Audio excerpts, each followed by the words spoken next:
guys? It's Kevin doing another movie for you guys, and this movie reviewing, this is a movie that I'm not sure many people would know is actually coming out, and a lot of people are going to say, oh, this isn't a theatrical movie. Well, it actually technically is. It's being released in theaters, for one night. Actually, it actually was released in theaters for one night, and it is, of course, the most recent Warner Brothers animated direct-to-DVD film. That, of course, being Batman and Harley Quinn. Batman and Harley Quinn.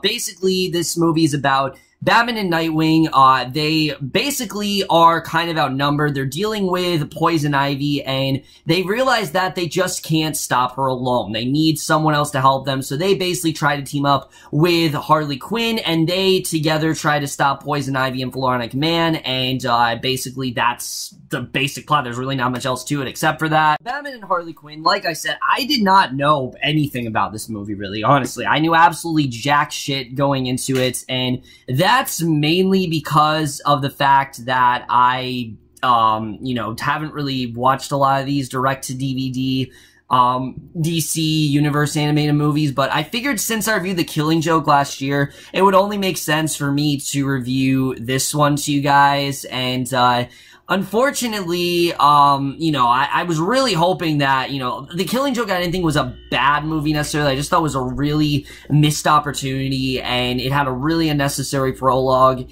And unfortunately, you know, Batman The Killing Joke had a prologue that was really bad, but the rest of the movie is okay.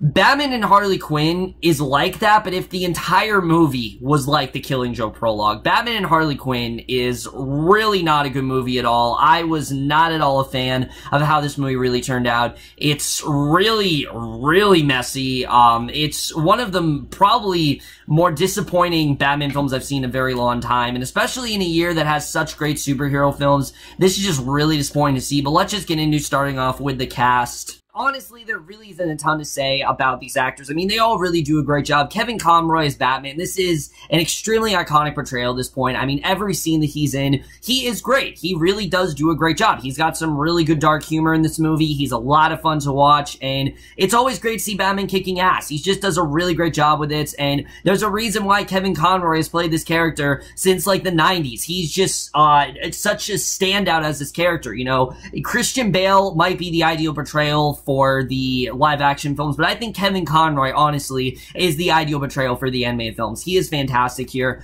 Loren Lester, I thought he was pretty good as Nightwing. I definitely liked his character as a whole, and I thought his dynamic with Batman was definitely pretty great. Melissa Rauch as Harley Quinn, she does a good job with what she does have to do. I thought the three of them did work together well as a team. There's some really good banter between the three of them. I thought overall they actually worked really well together. There just isn't a ton to say about their acting as a whole. I thought Padget Brewster also was good as Poison Ivy.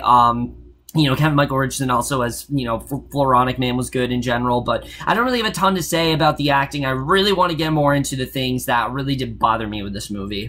Because now we get to the directing and the writing, because, wow, I mean, Sam Liu directed this movie, and to my knowledge, he's directed most of these direct-to-DVD films, and he's done a pretty good job, but the tone for this movie is so all over the place. I mean, sometimes this movie will be your typical Batman movie, where it's just, you know, serious, and there's a whole crime going on, and you got things like that, but then the movie, for the most part, is really ridiculous comedy, and I don't know why they chose to go in this direction. I understand you have a character like Harley Quinn who, you know, is more of a comedic relief type character. I totally understand that, but the comedy really doesn't work here at all. There were not a lot of times where I was laughing in this movie, and that's definitely one of the biggest problems with this movie for sure. And also, it's very confused as to what it actually wants to be. Does it want to be a movie about, you know, Harley Quinn team up with Nightwing and Batman, or does it want to be this, like,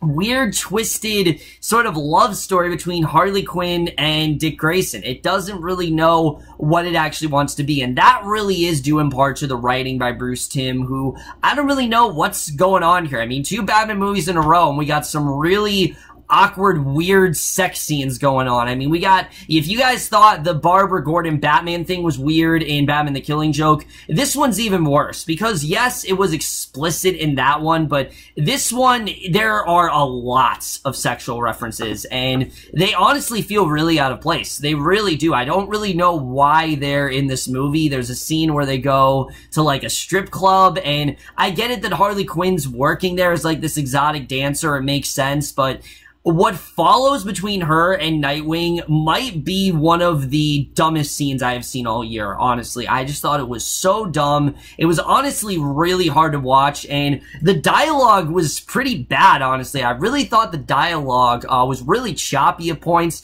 It felt like they were, you know, reading off of like a fan fiction. You know, me and my friend were watching this, and he pretty much told me that this did in fact feel like a fan fiction. I think it's honestly pretty sound. I would definitely agree with that. A lot of this movie definitely does feel like fan fiction. It doesn't really feel like this was something that was a legit story, and that's immediately a problem I do have with this. And that really is the main problem with this movie.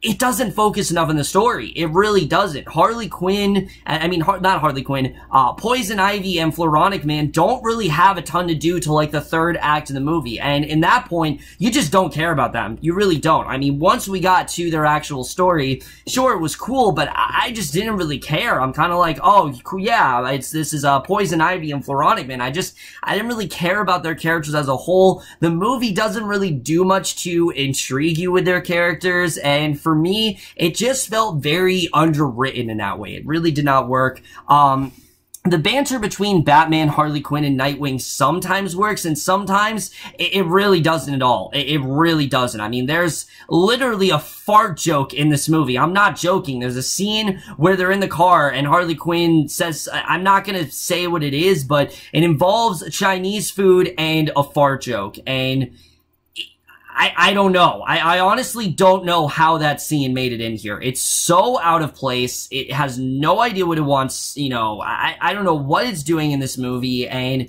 it just doesn't at all fit here. Like, again, sometimes it's catering to this more adult audience, but then you'll go for these really childish jokes, and, you know, a kid's not gonna watch this movie. There are scenes in here that I definitely would not want a little kid to see. That is for sure. But then there are scenes in here where I don't think anyone will laugh but a little kid. So, at the end of the day, I don't really know who they were marketing this to. I really did not understand this at all.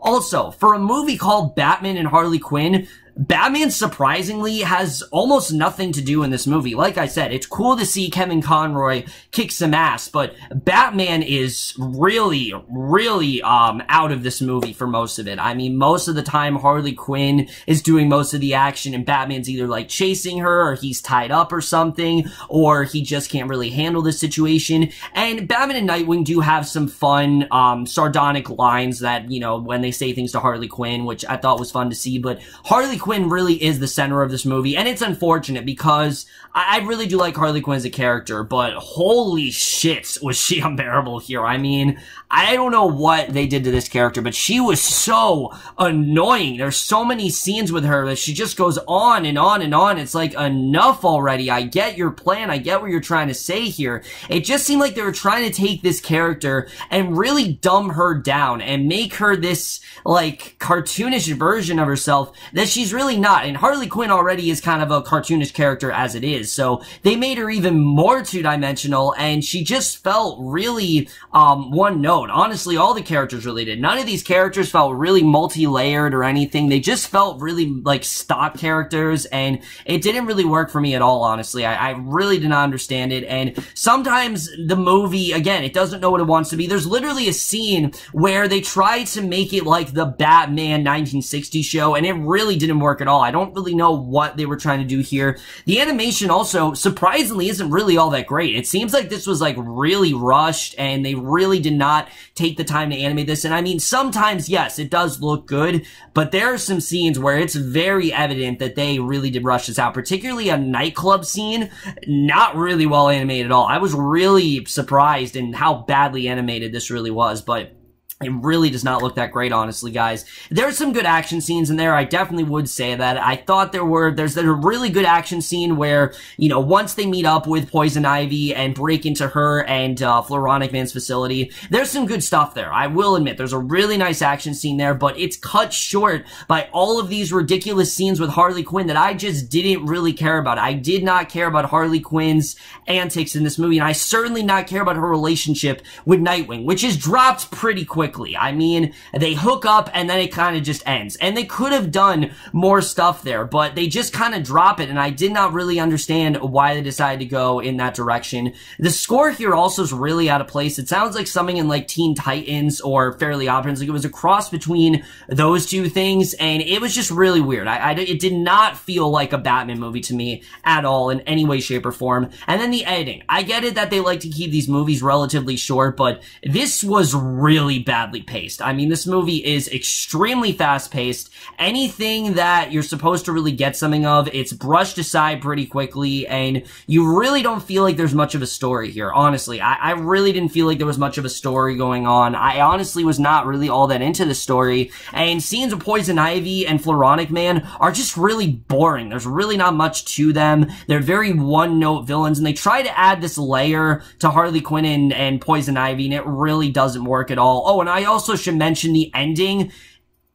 I don't know what that was. I mean, the movie literally just ends. I mean, The Killing Joke, people complain that the ending wasn't right. This movie just ends. Like, it literally just ends in the middle of a scene. There's no ending to this movie whatsoever. It just decides to end, and I did not understand it. It literally felt like I was watching, like, a cliffhanger of a TV episode, and this is not a TV episode. This is a theatrically released movie that was in Fathom Events for one day. I mean, it's unacceptable. It really is, and I did not understand how they did that. Guys, I honestly have no idea what happened with this movie. This could have had the potential to be a really fun team-up movie. You know, you have Harley Quinn teaming up with Batman and Nightwing. That sounds really fun, but it just didn't really work at all. You got a really annoying portrayal of Harley Quinn. You got a Batman that has almost nothing to do. Kevin Conroy didn't really seem like he even really wanted to be here in this movie. And you got some really one-note villains that in the end just really made this a very forgettable and honestly really badly made movie. And unfortunately, I am going to give Batman and Harley Quinn a D+. Overall, guys, my review of Batman and Harley Quinn. Let me know what you guys thought of this movie overall. Left your thoughts. And unfortunately, guys, I can't really recommend this movie to you. I'm probably going to forget about it when I'm done with this review, to be honest with you. This might be in my honorable mentions of this year, because this really was a huge disappointment. I thought this could have been a really fun, at best, just a fun team-up movie, but it really did not work at all, and it really just left a bad taste in my mouth, honestly. But that's it for my review. Hope you guys enjoyed it. I will see you guys in my next video, which will be for tonight's special double eviction episode, Big Brother, which could potentially be a really game-changing episode. We'll have to see, but I will see you guys for that. Okay, bye.